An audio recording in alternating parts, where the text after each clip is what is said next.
তোর বাবা মা? বাবা মারা গেছেন অনেকদিন হলো, কবে? বছর 7 হয়ে গেছে। আমি জানতামই না।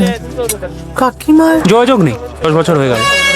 আমরা প্রত্যেকেই দেখ নিজেদের চয়েসে লাইফ কাটাতে চাই না, কিন্তু বাবা মায়ের সেটা পছন্দ হয় না। অবশ্য তাতে আমাদের কিছু যায় আসে না। বিলিভ লাইফ আরবে। ধর কাকিমা একজন কাউকে পছন্দ করেছেন, ভালোবেসেছেন, তার সঙ্গেই আছেন।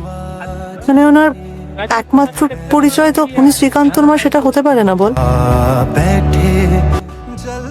দেখা করবি মানে? কার সঙ্গে? আমাদের ছোটবেলা।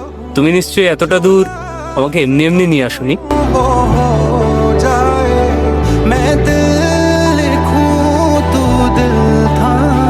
তুই কিন্তু একজন ফুল অন সাইকোপ্যাথ। মানে? হঠাৎ করে লাঞ্চের মাঝখানে যদি কেউ বলে আজ আমার জন্মদিন, তার সাথে সাইকোপ্যাথের বিশেষ কোনো ডিফারেন্স নেই আমি মনে করি। তাহলে তুই একটা কাজ কর, আমার বার্থডের জন্য ফাটাফাটি কোনো একটা গিফট দিয়ে দে।